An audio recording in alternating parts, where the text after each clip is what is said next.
자, 여러분 안녕하십니까, 미친국어입니다. 마이크가 좀 바뀌었죠. 이제 세팅을 좀 새로 했습니다. 그래서 이게 마이크에 좀 돈 좀 들였어요. 제가 개인적으로 뭔가 제 이 영상들, 이전 영상들에서 사운드가 조금 마음에 안 드는 감이 없지 않아 있어서 일단은 좀 살짝 바꿨습니다. 마이크를 살짝 바꿔서 일단 뭐 사운드가 좀 다르게 느껴지면 좋은 거고, 안 달라지게 느끼면은 뭐 돈 괜히 쓴 거죠. 근데 제가 개인적으로 그게 있었어요. 그 이제 유튜버들 보면은 이제 진짜 본격적으로 유튜브 하시는 분들 보면은 마이크 세팅은 진짜 기가 막히더라고요. 그러니까 돈 엄청 들어요, 여러분. 왜 이 3대 취미 있잖아요. 3대 취미. 돈 제일 많이 든 3대 취미. 첫 번째 자동차, 두 번째 시계, 세 번째 스피커. 요거 혹시 들어봤어요? 들어본 친구는 뭐 들어봤겠고, 못 들어본 친구는 지금 알아두면 좋은데, 그러니까 자동차랑 시계는 끄덕끄덕 돼요. 왜냐면 우리가 딱 봐도 비싸 보이잖아요. 그쵸? 막 몇 억씩 하고 몇 천만 원씩 하는 게 있잖아요. 근데 스피커는 나도 처음에 어렸을 때는 갸우뚱했어요. 아니 뭐 비싸봐야 스피커가 뭐 얼마나 비싸겠어 했는데, 제가 이거 마이크 하나 바꾸는데도 이게 마이크를 알아보니까 비싼 건 엄청 비싸더라고. 그러니까 스피커는 뭐 말도 못하고 해서 뭐 아무튼 간에 좀 투자 좀 했습니다. 그래서 일단 여러분들 그래도 왜 그래도 귀도 좀 즐거워야죠. 제가 뭐 노래를 해드리는 건 아니지만, 자 아무튼 그래서 일단은 제가 스피커 바꿨다고 좀 호들갑 좀 떨었고요. 자, 그래서 오늘은 독서 7강입니다. 국어는 이렇게 7강이고 독서에서는 세 번째 강이에요. 그래서 일단 여러분들이 지금까지 해왔던 지문들이, 저랑 했던 독서 지문은 요거 오늘까지 하면 세 지문이고요. 그 세 지문들은 일단 여러분들 기억 속에 꼭 있어야 됩니다. 이런 상황. 뭐 예를 들어서 우리 5강에서는 2024 6월을 봤잖아요. 거기서는 어떤 상황이 있었죠? 뭐 예를 우리 그냥 한번 복습 좀 해봅시다. 여러분 5강에서 여러분 이쯤 와서는 한번 이렇게 싹 복습을 해야 돼요. 5강에서 2024 6월에서는 일단 1문단에서 공포소구라는 것에 대한 정의를 내려줬어요. 정의를 내려줬고, 그래서 제니스라는 학자를 먼저 깔아줬고, 근데 다음 문단에서 누가 나와요? 제니스에 대해서 비판하는 사람이 레벤달이 나오죠. 그래서 레벤달이 제니스에 대해서 어떤 지점까지 비판했는지도 좀 알아두시면 좋아요. 그러니까 이건 배경 지식이 아니라, 자꾸 누가 누구를 비판할 때 어떤 지점을 명확하게 비판했더라, 요 비판 근거, 비판 지점을 좀 알아두는, 확보하는 연습을 해야 된다는 소리입니다. 제가 지금 하는 말은, 그러니까 결국에는 지금 이 레벤달이 제니스를 뭐로 비판을 했었죠? 감정적인 요소에 너무 치우쳐져 있다라고 해가지고 제니스는 감정이었고, 레벤달은 감정은 물론이고 인지적 요소까지 함께 발맞춰서 이제 따져야 된다라고 했는데, 레벤달은 그래도 인지적 요소가 있을 때 이제 사람들이 권고를 따른다 이렇게 말했었죠. 그래서 제니스가 감정적 요소에 치우쳐서 이제 공포소구, 사람들에게 권고를 따르게 함 자체가 잘못됐다 이렇게 말을 했고, 그 다음에 이제 이 둘을 종합시킨 사람이 누구였죠? 잠깐만, 선생님도 이거 이름은 기억이, 그쵸, 위티. 이름이 커요웠어요. 위티라는 학자가 이 사람들의, 이 레벤달과 제니스의 생각을 딱 종합시켰죠. 그쵸? 그래서 이런 지문의 흐름 정도는 좀 기억해 두시길 바랍니다. 또 여기서 다시 구조독해 하라는 게 아니라, 평가원은 작년 6월에, 2024 6월에 아니면 뭐 어떤 기출에서 이렇게 두 명 놔두고 한 명이 한 명 비판, 그 다음에 마지막 한 명이 종합, 요런 이 서술 흐름 정도는 좀 머릿속에 있어야 돼요. 그래야 어떤 글, 새로운 요소를 만나도 근데 글 자체의 흐름은 내가 본 적이 있는 것 같아. 이 친근감에서 오는 난이도의 저하가 있거든요. 본인 스스로의. 본인이 느낄 때 난이도가 좀 쉽게 느껴진다는 게 있거든요. 그래서 요 정도 흐름은 좀 알아두시고. 이해되시죠? 그 다음에 또 6강에서는요. 6강에서 우리 과학기술 배웠었잖아요.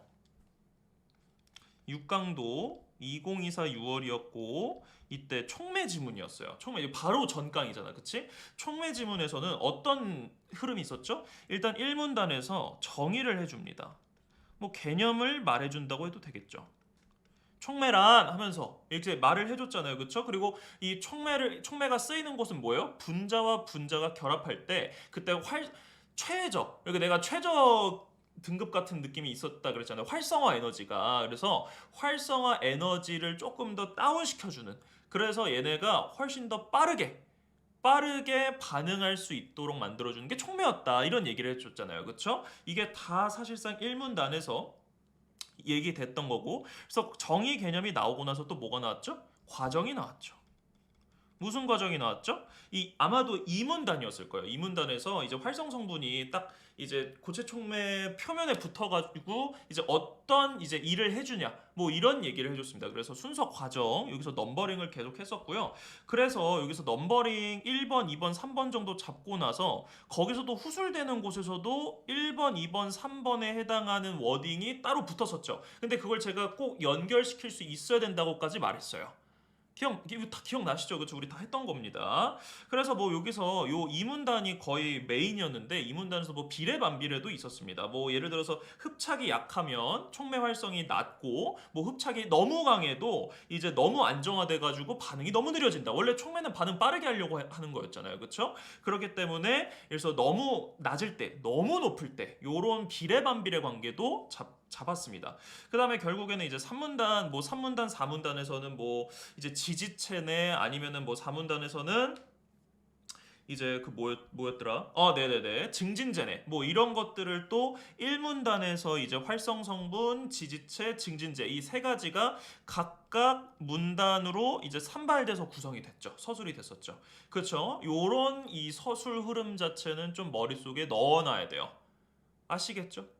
그러니까 이거를 여러분 이제 막 N회독을 해야 외워진다 그런 건 아니에요. 그런 건 아니고 그냥 다른 기출을 보다가 이 흐름 어디서 많이 봤는데 그때 한번 확인 이렇게 가는 거예요. 그래서 N회독은 기출 N회독은 진짜 좀 효율이 안 나거든요. 이제 효율이 별로 안 좋은 공부법이라서 그래서 저는 그렇게 추천은 하지 않습니다. 아시겠죠? 자, 아무튼 간에 그래서 뭐 이렇게 알아두면은 좋겠고요. 자, 그러면 오늘 이제 7강 들어가 보겠습니다. 아이고. 7강인데요. 오늘 7강에서는 여기서 인문 철학이에요. 그러니까 철학이 사실 인문에 들어가죠. 한 범위죠. 그래서 인문 쪽은요. 여기는 너무 확실합니다. 여기서는요. 여러분들이 여기 제가 안 써놨네요. 일단 요거 4번 하나 써놓을게요. 행동으로 이음 동의어 확보 써놓으세요. 이음 동의어.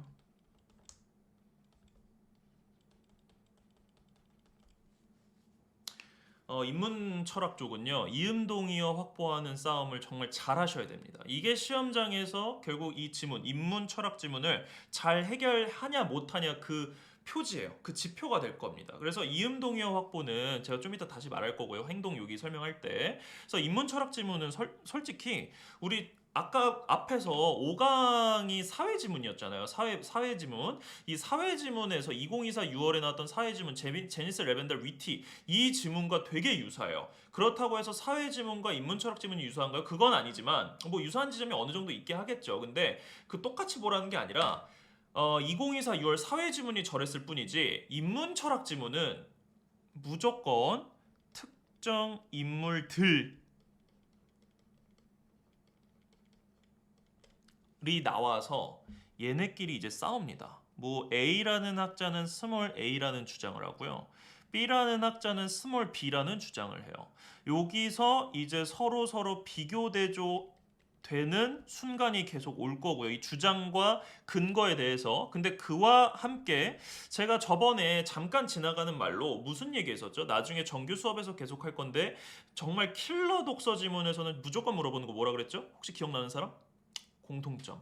그래서 이 A 학자와 B 학자의 비교 대조는 당연한 거고 서로 비판할 거거든요. 아니면 한쪽이 일방적으로 약간 레벤달이 제니스를 일방적으로 이제 비판한 것처럼 한쪽이 일방적으로 비판해도 결국은 공통점까지도 좀 확보를 하실 수 있어야 됩니다. 이게 나올 수도 있고 안 나올 수도 있어요. 이거는 아예 완전 극대값에 있는 두 학자가 서로 싸우게 된다면 뭐 공통점이 나오긴 힘들겠지만 근데 그래도 그 와중에 유사한 지점을 던져주는 지문이 있을 수 있거든요. 학자 간에. 그래서 그 주장, 학자의 생각에 대해서 공통점이 나올 때는 꼭 확보하고 넘어가 주길 바랍니다. 아시겠죠? 근데 오늘 우리가 볼 지문은 그런 건 이렇게 크게 나오진 않아서 일단 요거는 우리 정규 수업, 뭐 평가행동 이론, 평가행동 훈련, 평가행동 강화 그쪽에서 좀 더 많이 공부할 겁니다. 아시겠죠? 그래서 일단 우리 기초니까 전부를 다 배울 필요는 없어요. 아시겠죠? 그래서 다시 인문 철학 지문은 결국엔 특정 인물들 간의 비교 대조는 당연히 나오는 거고요. 그러면 여러분들도 이런 생각을 하셔야죠. A 학자가 스몰 a라는 걸 주장했고 거기에 따른 어떤 근거가 있는지 또 거기에 따른 어떤 예시가 있는지 또 B라는 학자가 스몰 b라는 주장을 했는데 거기에 따라서 어떤 근거가 있는지 어떤 예시가 나오는지 그거 다 확보하셔야 돼요. 아시겠죠? 그래서 인문지문은 오히려 이거 인문지문이야말로 오히려 쉽게 생각하는 친구들이 있는데 아니에요. 이 정보 정리를 안 해놓잖아요. 얘는 어떤 정보를 나열이 됐어. 얘는 어떤 정보가 나열이 됐어. 이걸 정리를 안 하면 섞여서 더 어려워집니다. 아시겠죠? 이거 그래서 인문 철학 지문은 한 번 잘못 읽으면 진짜 되돌릴 수 없는 강을 되돌아갈 수 없는 강을 건너는 것과 마찬가지거든요. 이게 이해가 잘못되기 시작하면 그래서 그냥 처음부터 잘 읽으세요. 결국엔 제가 그럼 처음부터 잘 읽으라는 소리를 하니까 무슨 행동을 강조하겠어요? 이거겠죠. 이해되시죠? 그래서 1문단은 꼭 이해하고 넘어가는 거. 다시 1문단에서 뭐 많이 써도 된다. 시간 많이 투자해도 돼요. 알겠죠? 이건 약속하고 없이 진짜로 어떤 독서 지문을 읽든 간에 알겠죠? 자, 그 다음에 이제 또 이것도 계속 말할 거예요. 문단별 무게중심. 어떤 문단이 어떤 정보를 주냐 아니면 어떤 초점에 맞춰서 읽어주냐 이해되시죠? 그래서 이 문단별 무게중심, 문단별 초점은요 우리 6강에서 2024 6월 촉매 지문에서 연습을 많이 했었거든요. 그거 다시 한번 복습하시면서 감을 익히길 바랍니다. 아시겠죠? 요거 아직 잘 안 되는 친구들은 자 계속 가보겠습니다. 그리고 인문지문은 이분법적 구조라고 제가 해놨어요. 이거는 제가 이제 정규 수업에서도 많이 얘기할 건데 이게 무슨 소리냐면 이거예요. 이분법적으로 가겠다는 거야. 이렇게.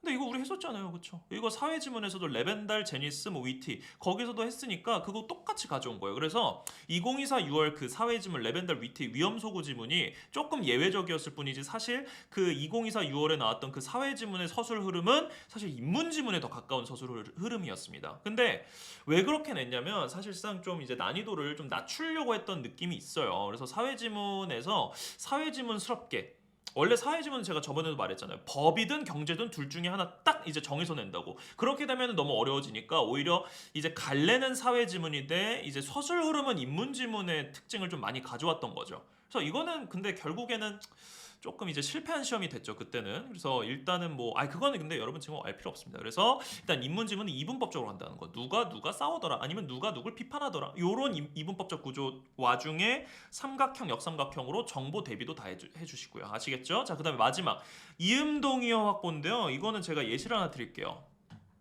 진짜 국어 잘하는 친구들이 갖고 있는 특징이에요. 이거는 국어 잘하는 애들은 다 잘하더라고. 여러분 이건 알아두면 좋을 거 아니에요. 그치? 알아두면 좋겠죠? 자, 무슨 말이냐면요. 국어 잘하는 친구들은 이걸 이렇게 이해해요. 어퍼스트로피 A가 있다고 칩시다. 어퍼스트로피 B가 있다고 칩시다. 근데 이렇게 보면 쉽긴 한데 지문에서 이런 걸 찾아낼 수 있어야 된다는 거야. 자, A를 스몰 a라고 대답할 수 있어야 되고요.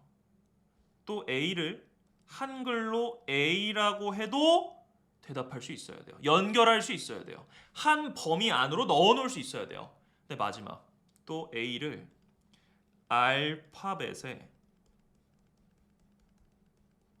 첫 글자라고 해도 다 연결을 할 수 있어야 돼요. 이해되시나요? 이게 이제 국어 잘하는 애들이 잘하는 거예요. 이게.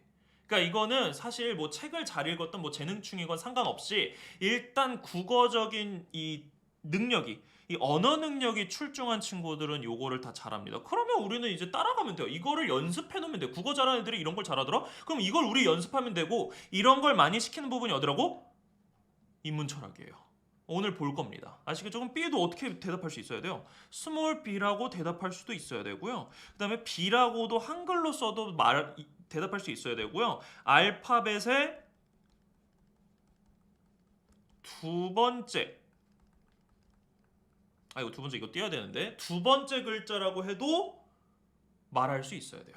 연결할 수 있어야 돼요. 알겠죠? 요게 이제 국어 잘하는 친구들 특징이고 그리고 이제 기출로 어느 정도 인문철학 지문을 완전히 거의 이제 정복한 친구들의 특징이기도 합니다. 아시겠죠? 요 정도는 우리 알아갑시다. 괜찮죠? 자, 계속 가보겠습니다. 그래서 이제 행동은 얘기했고요. 그리고 이제 뭐 행동 순서는 뭐 더 이상 얘기 안 할게요. 이것도 한번 저랑 같이 한번 잡아보고요. 자, 그래서 수업 가이드입니다. 이것도 한번 쓱 읽어보시고요. 제가 계속 여기 써놨죠? 이분법적 구조. 그래서 이 지문의 형태, 골격, 서술 흐름 자체를 좀 알아두시고요. 그리고 선택지 판별하는 데도 유리하니까. 그래서 이렇게 복습하시고 수업을 들으시면 되겠습니다. 자, 넘어갈게요. 2016 9월입니다. 틀딱기 출이죠.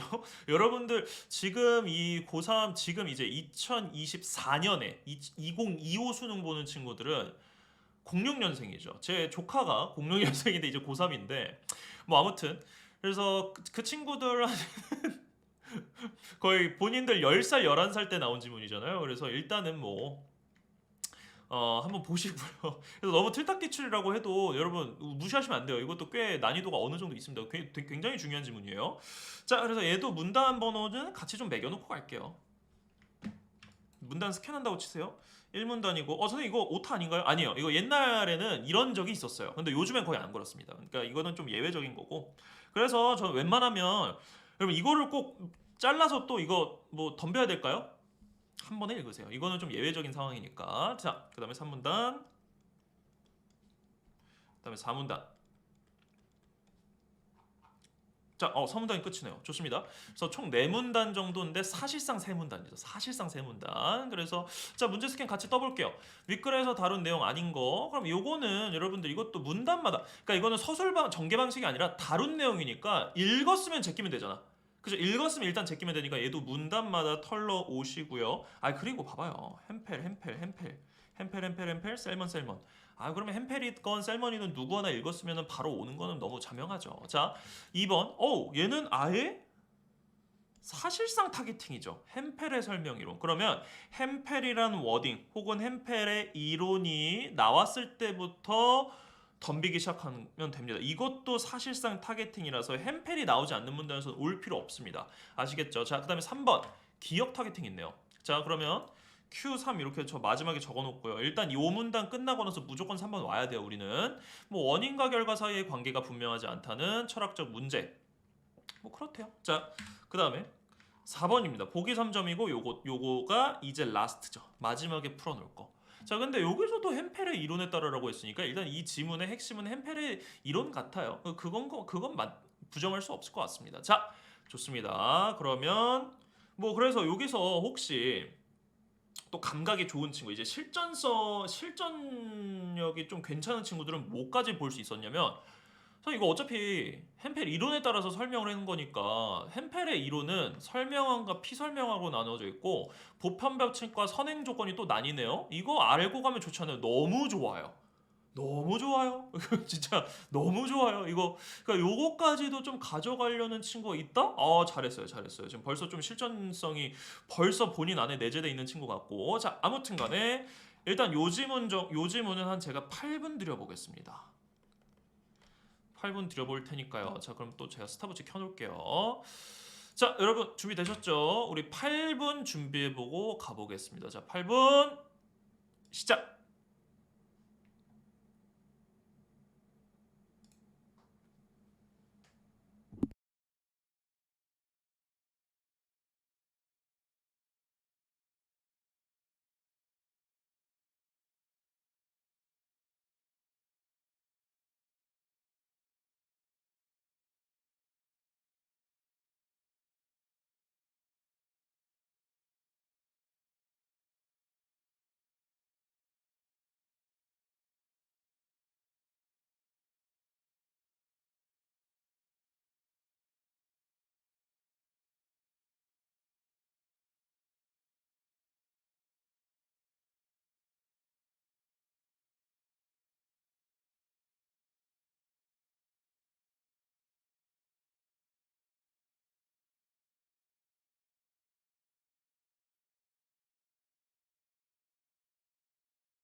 자, 여러분 어땠나요? 뭐 요거는 요 지문은 이제 기출 자체를 해설하기 전에 뭐가 좀 필요하냐면 요 지문은 제가 국어는 이렇게 해서 굳이 가져온 이유는 딱 하나예요. 이건 배경 지식으로서 유의미한 지문입니다. 무슨 소리냐면요. 이제 두 명이 나왔잖아요. 누구 나왔어요? 햄펠이랑 그다음에 셀머니로 나왔죠. 이거 아는 친구는 알 거예요. 햄펠은 무슨 법을 이제 주장한 거죠? 설명에서 연역법이죠. 연역 논증이라고 하고요. 그다음 셀머는 뭐 지문에서 말했다시피 인과예요, 인과.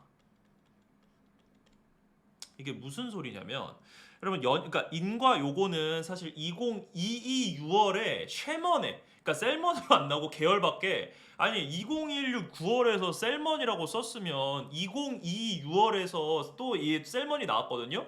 그럼 발음을 똑같이 해서 셀먼으로 해줘야 될 거 아니야. 근데 거기선 쉐먼이라고 나왔어. 진짜 계열밖에. 그래서 일단 요건 썼어요. 요건 이미 2022 6월에 최근에 한번 썼습니다. 그러면 이제 우리 앞으로 혹시 우리 운이 좋다면 햄펠의 연역 논증이 한 번 더 나올 확률이 좀 있습니다. 아시겠죠? 이 연역 논증은 여러분 들어봤을 거예요. 뭐 여기서 나왔잖아요. 봐봐. 모든 사람은 죽는데요. 근데 소크라테스는 사람이래요? 그럼 이제 결론 뭐야? 결론 뭐야? 소크라테스는 죽는다예요. 사람이니까. 이해되시죠? 그래서 이런 게 이제 연역 논증입니다. 그래서 연역 논증은 이 정말 철저한 규칙성을 기반해서 모든 것을 설명한다고 하면은 좀 그렇고 이제 철저한 규칙 안에서 설명되는 것만 인정하겠다. 약간 요렇게 가는 스타일입니다. 그렇기 때문에 그래서 연역 논증 같은 경우는 이 지금 예시 있잖아요. 모든 사람은 죽는다. 소크라테스는 사람이다. 결국엔 뭐예요? 소크라테스는 죽는다. 요런 게 이제 연역법이라는 건 좀 알아두시면 좋겠습니다. 앞으로 이제 2024년에 나올 그 수능 특강에도 이거 연역법 있을 수 있고요. 뭐 수능 완성에도 독서 지문으로 나올 수 있어요. 그래서 요거는 뭐 내신이건 수능이건 모의고사건 언제든 한 번씩은 만날 수 있기 때문에 요 정도 배경 지식은 있어야 돼. 그래서 제가 지금 시간이 난다면 이 필수 배경 지식 영상을 좀 찍을까 생각을 하고는 있어요. 그게 시간이 안 나면 못 찍는 거긴 하긴 한데 그게 정규 커리큘럼은 아니라서 그래서 그냥 무료 영상으로 그냥 유튜브에 올릴까 하는 생각 중인데 그래서 아무튼간에 제가 그런 영상까지 왜 찍으려고 하는 거냐면 너무 몰라도 못 읽어요. 알겠지? 너무 몰라도 못 읽으니까 근데 또 여기서 선생님 그럼 씨발 책을 읽어야 되나요? 그게 아니라 EBS로 좀 이 부족했던 배경 지식을 채워두면 됩니다. 어차피 연계될 거 아니야. 이해되시죠? 그래서 EBS로 여러분들의 배경 지식을 좀 채워놓고 거기다 문제 푸는 법은 기출로서 좀 계속해서 연습하고 이렇게 가면 돼요. 국어 공부법은 되게 간단해요.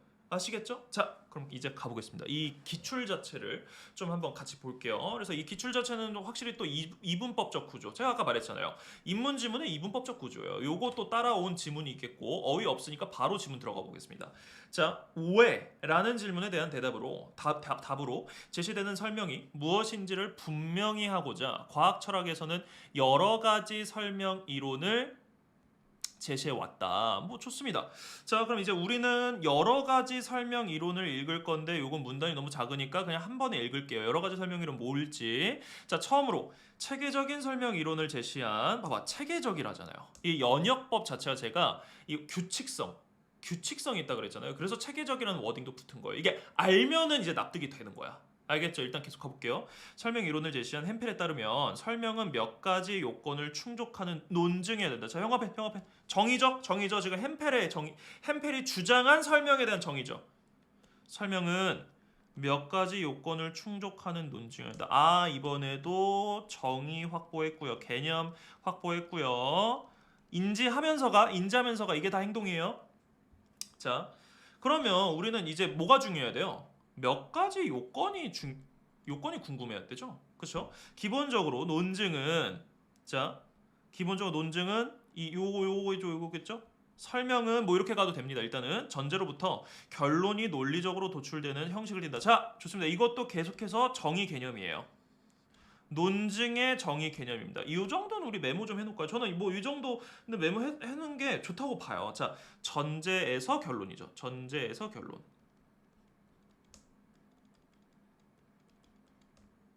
자, 따라서 설명을 하는 부분인 설명항은 자, 요런 거 이제 이런 걸 이제 안긴 문장이라고 하는데 엄매하실 분들은 알아야 돼요. 근데 뭐 안긴 문장이랑 워딩을 모른다면 그냥 이제 수식이라고 할게요. 수식. 요거 제가 앞에서부터 계속 얘기했던 건데 이 수식을 통해서 정의해주는 문장들이 꽤 많이 나오는 거거든요. 요거 이렇게 읽을 줄 알아야 돼요. 알겠죠? 다시 설명을 하는 부분인 설명항. 요렇게 읽을 줄 알아야 된다고. 알겠죠? 설명은 뭐예요? 설명을 하는 부분이에요. 알겠죠? 자, 설명하는 전제에 해당 좋습니다. 전제 이퀄 설명항이네요. 이게 이제 뭐야? 이거 제가 아까 말씀드렸잖아요. 인문지문에서 모자라야 된다. 이음동이요. 음은 다르지만 뜻은 같아. 어퍼스트로피 A랑 스몰 a랑 똑같은 거고 한글 A랑 알파벳 첫 글자랑 똑같은 거라고. 설명항은 이제부터 전제야 그냥. 그럼 설명항 말하면 전제 떠올려야 되고 전제 말하면 설명항 떠올려야 돼. 알겠죠? 자, 해당하며 설명되어야 하는 부분인 봐봐요. 설명되어야 하는 부분인 피설명항. 그럼 피설명항은 이제 설명돼야 되는 부분이에요. 설명항은 결론에 해당한다. 네. 여기 바로 쓰면 되겠죠? 피설명. 그냥 피설명이라고만 쓸게요. 귀찮아서 그런 거 맞아요. 칸도 없고. 자, 계속 가보겠습니다. 햄펠에 따르면 설명은 세 가지 조건을 모두 충족해야 한다. 네. 세 가지 조건. 아까 이거 또 끌어올려줘. 어디서 났어? 몇 가지 요건. 몇 가지 요건. 1문 단위니까 사실상 1문 단위니까 지금 이거 1문 단위 너무 짧았다고 했잖아요. 이거 쫀쫀하게 붙여서 읽어야 돼요. 계속. 자, 계속. 모두 충족해야 된다. 세 가지 조건이나? 네, 까다롭네요. 첫째, 설명항에는 자, 전제는 이렇게 가야죠. 지금 설명항이라고 해도 전제라고 생각해놔야 돼. 전제는 모든 사람은 죽는다처럼 보편 법칙 또는 보편 법칙의 역할을 하는 명제가 하나 이상 있어야 된다. 일단은 자, 요거 칸 너무 적으니까 여기다 쓸게요. 설명항 혹은 전제는 뭐 있어야 된대요? 보편 법칙. 그냥 보편만 쓸게요. 귀찮아서 그런 거 맞아요, 이것도. 자, 보편 법칙을 하는 명제. 뭐 이렇게 써놓겠습니다. 알겠죠? 뭐 이 정도 메모. 자, 계속 하나 있어야 한다. 둘째, 보편 법칙이 구체적으로 적용되는 맥락을 나타내는 소크라테스는 사람이다. 네, 같은 선행 조건이 설명항에 하나 이상 있어야 된다. 뭐 그렇대요. 자, 그러면 플러스 선행 조건 요 정도 써놓을까요? 그리고 여기서 이제 실전 감각이 좋은 친구들은 제가 이걸 왜 여기 따로 쓰는지 알 거예요. 왜? 우리 문제 스캔 왜 먼저 했어? 좀 제가 비슷하게 맞춰 쓰고 있는 거 보여요? 왜? 지금 누구 이론이니까 누구 이론 보고 있는 거니까 햄페리 이론. 요렇게. 이런 것까지. 그러니까 이런 것까지도 다 실력이에요. 아시겠죠? 자, 요런 감각 하나 좀 익혀두시고 자, 계속 가보겠습니다. 자, 소크라테스는 사람이다 같은 선행 조건이 설명항에 하나 이상 있어야 한다. 읽었고요. 셋째, 피설명항은 자, 결론은 설명항으로부터 건전한 논증을 통해 도출되어야 한다. 뭐 이런 거. 자, 그러면 피설명. 결론. 이렇게 해서 얘는 건전한 논증까지 거쳐야 된다네요. 그래서 도출된 게 얘다. 뭐 이런 얘기죠. 그쵸? 자, 이때 건전한 논증은 좋습니다. 자. 지금 또 서술 초점. 건전한 논증으로 좀 바뀌었어요. 살짝 바뀌었어요. 자, 논증의 전제가 모두 참이라는 조건과 논증의 전제가 모두 참이라면 결론도 반드시 참이라는 조건을 모두 만족해. 모두 만족. 둘 중에 하나가 아니라 모두 만족입니다. 알겠죠? 자, 근데 건전한 논증을 지금 모두라 그랬으니까 두 가지잖아. 그치? 써놓을까요, 얘도? all 참, 모두 참이야. all 참, all true, 모두 참이라는 조건과 논증의 전제가 모두 참이라면 결론도 반드시 참. 얘네가 어차피 참이라면 여기는 뭐가 와야 돼요? 결론도 참. 그러니까 결국은 이런 느낌이죠. 얘가 참이면 결론도 당연히 참이다. 이해되시죠? 자, 이처럼 햄펠의 설명 이론은 피설명항이 결론이 보편 법칙의 개별 사례로서 마땅히 일어날 만한 일이었음을 보여주기 위한 설명의 요건을 제시했다는 점에서 의의가 있다. 자, 결국에는 뭡니까? 이거예요. 합리적이다. 이 설명이 개별 사례로서 보편 법칙의 개별 사례로서 마땅히 일어날 수 있다. 뭐 아니 이미 있었잖아요. 뭐야 모든 사람은 죽는데 소크라테스 개별 사항은 사람이래요. 개별적인 사람 중에 소크라테스가 있는데 얘도 사람이래. 그러면 소크라테스는 죽는다라는 마땅히 일어날 수 있는 일을 보여주는 거죠. 이해되시죠? 자, 그래서 소크라테스는 죽는다가 사실상 피설명 결론에 나오는 거고요. 이걸 살짝 가려놔서 여러분들이 조금 어려울 수 있는데 이건 좀 알아두세요. 알겠죠? 그래서 이 개별 사례, 소크라테스가 죽는다는 개별 사례. 소크라만 쓸게요. 요거를 설명할 수 있다. 뭐로? 이 연역으로. 이런 설명항으로 통한 피설명항의 건전한 논증을 통해서 이렇게 나오는 거다. 이해되시죠? 자, 그래서 하나씩 말씀드리자면 보편 법칙 명제는요 사람은 죽는다고요. 선행 조건은 소크라테스는 사람이다요. 그래서 피설명화 건전한 논증을 통해서 도출된 거는 소크라테스는 죽는다요. 이해되시죠? 뭐 요 정도만 알아두시면 좀 정리해 두시면 좋을 것 같아요. 자, 좋습니다. 이 문단 끝나서 이제는 우리 덤빌 수 있죠. 1번 같은 거. 자, 가볼게요. 햄펠의 설명 이론이 방금 읽었어. 의. 그쵸? 좋습니다. 1번에 1번 제끼고 그 다음에 1번에 2번 햄펠의 설명이론 문제점 몰라. 이건 아직 안 읽었어. 그냥 넘어가. 자, 3번 햄펠의 설명이론에서의 설명과 논증의 관계. 지금 이거 전체 아닌가요? 이거 전체를 읽은 거잖아요. 그쵸? 왜냐면 지금 설명이라 함은 설명이 무엇인지를 이상하네. 설명이 무엇인지를 설명을 정의하고자 하는 사람이 지금은 햄펠이 나왔잖아요. 근데 햄펠은 결국에는 설명이 뭐다? 몇 가지 요건을 충족하는 논증이어야 한다. 그래서 이 논증의 관계 사실상 같은 관계다 이렇게 말할 수 있잖아요. 뭐 물론 몇 가지 조건을 더 합해야지 완벽한 설명이 된다는 얘기를 할 수 있지만 일단은 관계 나왔습니다. 이 문단 그 자체였어요. 그다음에 4, 5번 몰라요. 셀만 나오지도 않았어. 빨리 넘어가.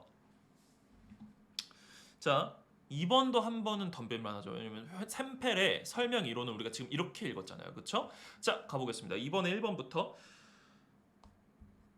자, 2번에 1번. 어떤 것이 건전한 논증이면 그것은 반드시 설명이다. 어때요? 요거 기가 막힌 선지였습니다. 요거는 여러분들 지금 선생님 수학할 때만 해도 이 집합명제 쪽이 있었거든요. 근데 지금 있는지는 모르겠어. 나는 수학 강사가 아니잖아. 그쵸? 근데 제가 수학 공부할 때만 해도 이런 게 있었어요. 왜냐면 수학이랑 철학은 논리학은 어느 정도 이 연관성이 굉장히 깊기 때문에 자, 봐봐. 이거 필요 충분 조건 혹시 배우니? 모르겠어서 그래요. 이거 필요 충분 조건이라고는 얘기를 안 할게요. 자, 이거 잘 봐봐. 어떤 것이 건전한 논증이면 반드시 설명일까? 자, 우리 지금 뭐 했어요? 햄펠의 설명 이론에는 크게는 세 가지 조건이 있었죠. 첫 번째 뭐야? 보편 법칙 같은 명제.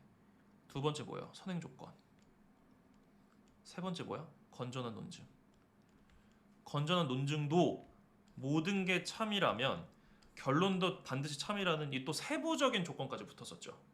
그러면 아무튼 간에 이거 셋 중에 하나만 돼도 되는 거예요? 이거 세 개 다 돼야 될 때가 설명인 거예요?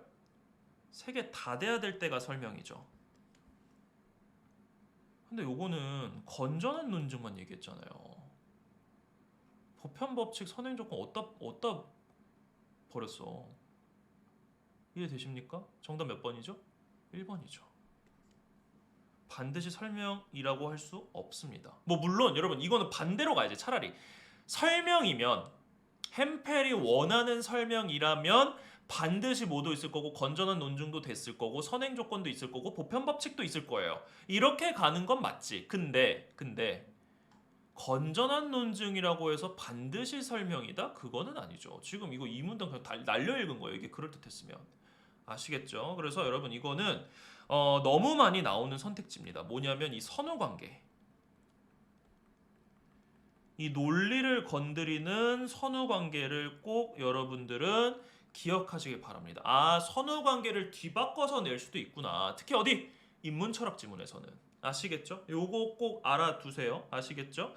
그래서 일단은 이렇게 알아두시고, 그다음에 또 뭐 1번에서 땅 찍고 2, 3, 4번 다 안 봤으면 너무 좋았겠는데, 근데 여러분들 그 혹시 몰라서 제가 3번, 5번까지는 지금 얘기를 할게요. 2번, 4번은 솔직히 너무 야 이거 어차피 일상적 직관 지금 모르고요. 그쵸? 3번 어떤 것이 설명이라면 설명항에 포함되는 명제들은 반드시, 그렇지, 차라리 말할 거면 이렇게 말해야지. 이미 설명이라고 말했어. 얘는 나중에 설명이라고 한 건데 지금 먼저 설명이라고 박아놨으면 이미 설명에 포함되는 명제들은 반드시 참이다. 왜요? 이거잖아. 이거 갖고 온 거잖아요. 그쵸? 논증의 전제가 모두 참여한. 근데 전제는 어디 있었어? 전제는 설명항에 있잖아요. 그쵸? 그러면 2번에 3번은 설명항에 포함되는 명제들은 반드시 참이다는 사실상 요거는 어디를 물어본 겁니까? 이 건전한 논증의 조건을 물어본 거예요. 내가 말했지, 틀린 그림 찾기 하지 말라니까? 틀린 그림 찾기 하다가 진짜 그냥 시간 다 날라가요. 알겠죠? 계속해서 말하고 있지만 여러분 틀딱 기출이건 최근 기출이건 글자 그대로 안 내. 여러분들이 눈으로 찾아서 풀게끔 이제 막는단 말이에요. 알겠죠? 다시 요거를 보고 어떻게 대답할 수 있어야 돼요? 건전한 논증에서의 조건이었어요 선생님, 이렇게 대답할 수 있어야 된다고요. 알겠죠? 자, 3번 너무 좋았고요. 자, 그 다음에 5번까지만 해봅시다. 이거. 자, 5번 어떤 것이 설명이라면, 좋아요. 그치, 좋아요. 피설명하는 반드시 설명항에서 아이고 뭐야 이거 왜 띄워져 있어? 논리적으로 도출된다. 좋습니다. 괜찮죠? 자, 그래서 일단은 사실상 3번, 5번은 건전한 논증 쪽을 물어봤고, 아이고 1번도 건전한 논증 쪽 물어본 거예요. 그러니까 이 말인 즉슨 뭐냐면 결국에는, 야, 님들 건전한 논증에 대해서 이해 잘 하셨나요? 세 가지로 물어볼게요. 이렇게 간 거예요. 이 기출 자체가 진짜 잘 냈죠. 그렇죠? 그래서 1번, 3번, 5번 중에 3번과 5번은 건전한 논증에 대해서 적절하게 설명하고 있는 거고, 2번에 1번은 건전한 논증을 부적절하게 설명하고 있는, 건전한 논증이면 무조건 설명이다라고 이거 개소리를 해놓는 그런 선택지입니다. 이해되시죠? 좋습니다. 그래서 2번의 정답 1번이에요. 자, 그러면 또 우리 풀 거 있나? 기억 아직 안 왔고, 뭐 4번은 마지막에 풀기로 했고요. 자, 그럼 이제 3문단 가보겠습니다. 하지만 햄펠의 설명 이론은 설명에 대한 우리의 일상적 직관, 즉 경험적으로 파악할 수 없는 추상적 문제에 대해 대부분의 사람들이 공유하는 상식적 판단과 충돌하기도 하는 문제가 있다. 확실히 또 문제를 지적했어요. 마치 우리 아까도 말했지만 2024 6월 그 누가 누구를 비판했던 거지? 기억이 안 나네. 네, 레벤달이 제니스를 비판한 것처럼 1문단에 있었던 제니스를 2문단에 나온 레벤달이 비판한 것처럼 요것도 살짝 깔아주죠. 왜냐면 험멜이었어? 햄멜 죄송합니다.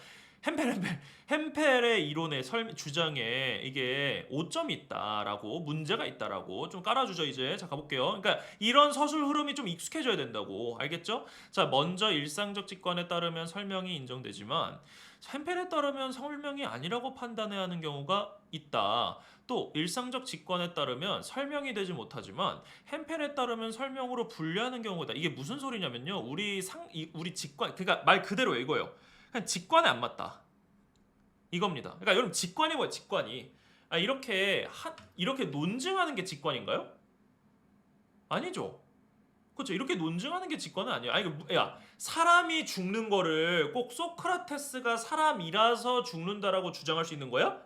아니죠. 그건 죽겠거니 하는 거잖아. 그치? 보통 통상적으로. 그러니까 요런 것부터가 벌써 좀 간극이 생긴다는 거예요. 알겠죠? 자, 이는 햄펠의 이론이 설명을 몇 가지 요건을 충족하는 논증으로 국한했기 때문에, 그러니까 내가 아까 굉장히 이게 틀이 있다 그랬잖아요. 그러니까 그거예요. 이 틀에 맞춰지지 않으면 그거는 설명할 수 없다라고 그냥 치부해 버리는 거야. 우리는 굳이 설명을 안 해도 이해할 수 있는 거를. 이해되죠? 자, 이들 요건을 충족하는 논증이기만 하면 모두 설명 인정하는 것 동시에 그렇지 않으면 모두 설명에서 배제하는 데서 비롯된 것이다. 뭐 예를 들어 그런 거죠. 여러분 그거 혹시 초딩 때, 딩초 때 수요일이 좀 빨리 끝나지 않았어요? 아닌가? 요즘은 또 달라져서 모르겠는데 선생님 기억으로는 수요일이 좀 빨리 끝났었거든요. 실제로도. 그래서 수요일 날은 아마도 점심 먹고 갔나? 아니면 5교시만 하고 아마 5교시였던 것 같은데 4교시 끝나고 점심 먹고 5교시 하고 바로 집 갔던 것 같거든요. 제 기억에는. 그래서 집에 가면 1시 반? 2시? 막 이렇게 일찍 끝났었거든. 뭐 아무튼 간에. 그래서 5교시 하고 끝나는 거였기 때문에 우리가 5교시가 원래는 음악이었어요. 근데 우리 선생님 초등학교가 그때 그 밤마다 다 오케스트라를 하는 게 이제 음악 시간이었거든요. 그래서 이제 음악 시간에 다들 뭐 첼로 들고 오고 바이올린 들고 오고 막 뭐 플룻 들고 오고 막 뭐 클라리넷 들고 오고 막 이랬었거든. 근데 이제 악기 세팅하는데 시간 좀 오래 걸리는 거 알아요? 악기 정리도 그렇고. 그래서 이제 뭐 좀 우리 선생님들이랑 학생들이 좀 편하려고 이제 암묵적으로 원래는 음악인데 체육으로 바꿔서 할 때가 꽤 많았어요. 이해되시죠? 근데 이게 한 번, 두 번, 세 번, 네 번 중첩되면은 이제 암묵적으로 수요일 5교시에는 체육하겠구나라고 생각이 들잖아요. 그치? 근데 가끔씩 그러니까 아니지. 이게 예외가 아니지. 오히려 이게 정석이죠. 그치? 이게 정석이지.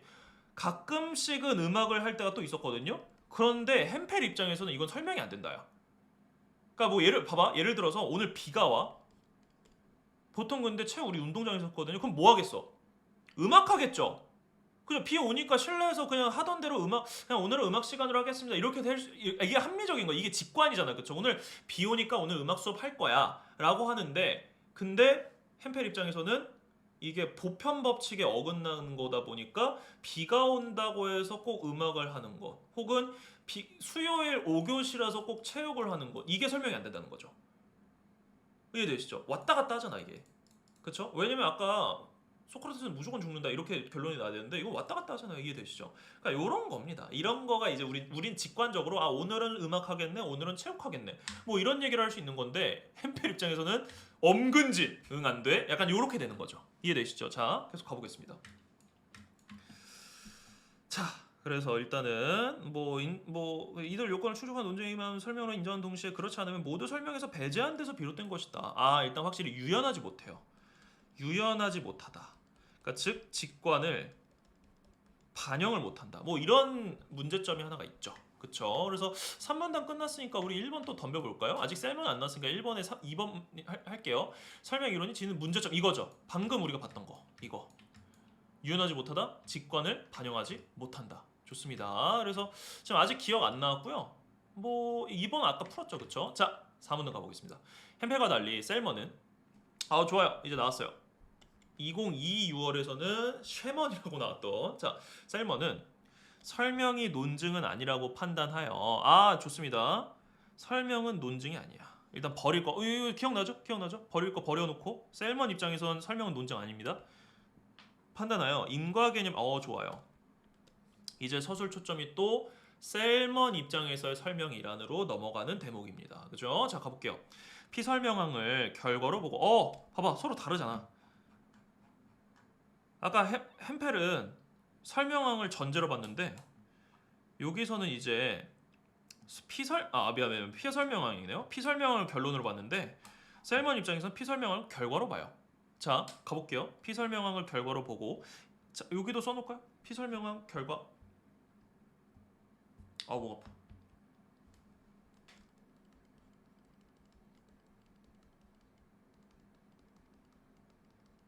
자 좋습니다. 피설명 결과고 이를 일으키는 원인을 밝히는 것이 설명. 얘는 설명의 초점이 좀 달라요. 뭐야? 원인 밝히기네. 원인 밝히기. 그쵸? 그래서 이 피설명한 결과를 통해서 원인을 밝히려는 게 요게 목적이네요. 그쵸? 원인을 밝힌 것이 설명이라는 셀먼의 인과적 설명 이론은 햄펠의 이론보다 우리 일상적 직관에 더 부합한다는 장점이 있다. 그래서 직관을 여기다 깔아주네. 3문단에 직관 깔아주고 4문단에서 그 직관을 잘 반영해주는 셀먼의 설명 이론. 그래서 일단 원인이 그럼 당연히 설명하겠죠. 원인을 밝히는 설명하려는 게 목적이니까. 그쵸? 자 계속 가볼게요.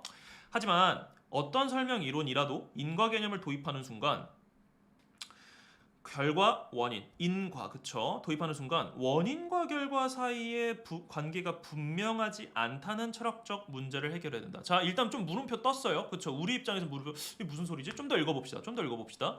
왜냐하면 결과를 일으키는 원인은 설명되는 애는 무수히 많고 그럴 수 있죠. 그쵸? 이건 그럴 수 있지. 그치? 아니 원인이 뭐 무조건 하나일 수는 없잖아요. 아니 왜냐면 우리가 공부가 어려운 이유를 꼭 하나로 규정할 수 있어? 그걸 뭐 하나로 규정한다 치고 그게 정답이라고 할 수 있을까? 사람마다 다른 거잖아. 그치? 이런 거죠. 이런 거죠. 조금 이게 나뉜다는 거 좋습니다. 자, 무수히 많고 연쇄적으로 서로 얽혀 있기 때문이다. 뭐 그렇대요. 자, 예를 들어 소크라테스가 죽게 된 원인은 독을 마신 것이지만 독을 마시게 된 원인은 사형 선고를 받은 것이고 그럼 원인은 독약일 수 있고 사형 선고일 수 있고 사형 선고를 받게 된 원인도 여러 가지로 떠올 수 있다. 이제 연쇄되죠. 원인이 연쇄되니까 진짜 첫 원인조차도 밝히기가 어려워질 수 있다. 그래서 깜짝이야. 원인이 여러 개일 수 있다. 뭐 이런 얘기죠. 그쵸? 좋습니다. 깜짝이야. 자, 급한 카톡인 줄 알았네. 죄송합니다. 자, 예를 들어 소크라테스가 죄송합니다. 자, 원인도 여러 가지 떠올 수 있다. 이의 결과를 일으킨 원인을 골라내는 문제는 결국 원인과 결과가 시공간적으로 어떻게 연결되는가에 대한 철학적 분석을 필요로 한다. 좋습니다. 자, 그러니까 결국엔 이게 무슨 소리냐면요. 원인 골라내야 된다. 골라내야 된다. 그래서 분석 필요하다. 진짜 원인 뭐냐? 이거야. 이것도 사실상 선생님 그럼 이거 셀먼도 완벽한 건 아니네요. 그렇지. 그거죠. 그래서 이 원인이 여러 개일 수 있다. 그래서 이걸 또 분석해야 된다. 골라내야 된다. 셀렉해야 된다. 이거예요. 지금 요거예요. 자, 그것이 없다면 이 분석이 없다면 셀렉이 없다면 설명을 인과로 이해하려는 시도는 설명이라는 불명료한 개념을 인과라는 또 하나의 불명료한 개념으로 대체하는 것에 불과할 수 있기 때문이다. 결국 얘도 한계가 있네요. 인과 자체가 불명료하기 때문에 설명 자체 인과를 쓴 설명은 불명료해질 수밖에 없다. 그래서 분석 잘한다 이런 얘기예요. 자, 이에 현대 철학자들은 현대 과학의 성과를 반영하는 철학적 탐구를 통해 새로운 설명 이론을 제시하기 위한 고민을 계속하고 있다. 뭐야? 결론 안 나고 끝났네요. 자, 아무튼 뭐가 더 좋다 그런 건 아니었고 일단 뭐 셀먼도 불완전했고요. 햄펠도 불완전했어요. 뭐 이런 지문입니다. 자, 그럼 마지막 1번에 4, 5번 좀 승부 볼까요? 자, 1번에 4번 셀먼의 설명 이론이 햄펠 이론에 비해 지닌 장점 그렇죠. 직관 유연하다. 남아서 5번 바로 찍고 갑니다. 성과를 받아들이는 게 없어요. 이런 게 어딨어 지금. 지금 서로 고민하고 있다 그랬는데. 자, 그다음에 3번 기억 한 번 더 보고 올까요? 원인과 결과 사이의 관계가 불명하지 않다는 철학적 문제. 근데 이거 원인이 너무 많다 뭐 이런 걸로 그냥 고르면 되지 않을까요? 근데 아니나 다를까. 자, 3번에 정답 몇 번이겠어요 그러면? 4번이죠. 그쵸? 확정하기 어렵다. 많으니까 이렇게 가야 돼요. 그래서 보통 기억에 대한 이해, 요 타겟팅 있잖아요. 요런 거는 선제해서 고민하면 안 되고 오히려 타겟팅하는 이 문제들은 답이 좀 정해진 상태로 가야 됩니다. 이해되시죠? 답을 정해놓는다니까? 이제 국어 잘하게 되면은 알겠죠? 요건 좀 우리 알아둡시다. 알겠죠? 자, 4번. 마지막 보기 3좀 가보겠습니다. 우리 뭐 요 정도는 근데 우리 다들 할 수 있을 것 같아요. 왜냐면 보편 법칙, 선행 조건, 피설명화 이거 우리 다 아는 거잖아요. 그치? 다 아는 거다 보기 때문에 자, 일단 명제 뭐 골라서 넣는 건가 봐요. 일단은 자, 근데 물음 퀘스천 먼저 봐야죠. 평면 거울 A에 대한 광선 B의 반사각은 왜 30도일까? 반사각이 왜 30도일까? 자, 그럼 일단은 보편 법칙 가장 보편적인 가장 넓은 거 진짜 보편적인 법칙 같은 걸 일단 먼저 골라 넣는 게 맞을 것 같아요. 여러분 근데 봐봐요. 여기서 진짜 잘한 친구들 이런 거예요. 선생님 기억 니은 디귿은 다 예시에 해당하는 요 사례에 해당하는 요 세부 사례에 해당하는 A 뭐 B 요런 게 있네요. 근데 리을만 없으니까 리을이 보편 법칙 아닌가요? 최고 진짜 잘했습니다. 진짜 잘했어요. 아까 분명히 말했어요. 보편 법칙은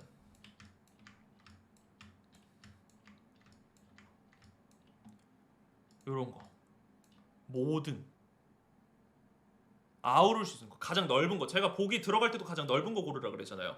가장 넓은 명제를 골라야 됩니다. 이해되시죠? 근데 여기서 기억 니은 디귿은 요 사례에 지금 직결이 되는데 리을은 광선을 방사하는 평면 네, 평면이 결국 뭐겠어요? 평면 거울이겠죠, 그렇죠? 광선의 반사각은 입사각과 같다. 봐, 자, 법칙이죠. 사실은 그냥 빼박 법칙이죠. 일단 리을 박아 놓을게. 그러면 벌써 1, 2, 3 털려요. 그러니까 여러분 이거 각계격파하셔야 돼요. 이거 각계격파하셔야 됩니다. 얘를 어디다 놓을까? 이거 말고 그냥 여기 이거 기준으로 선지 기준으로 각계격파하셔야 돼요. 아시겠죠? 자, 일단은 벌써 3개나 제꼈고 나는 뭐죠? 선행 조건이죠.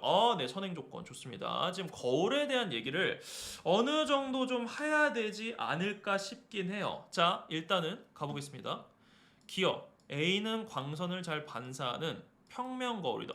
소크라테스는 사람이다. 이 세부 사례죠. 기억 괜찮네. 그죠? 기억 괜찮고. 그럼 이제 니은 디귿 싸움이요. 니은 디귿 싸움인데 니은 평면 거울 A에 대한 광선 B의 입사각은 30도고요. 하나는 반사각은 30도래요. 자, 여러분 이거 뭐가 맞을까? 뭐가 맞을까요? 뭐가 맞을까? 여기서 또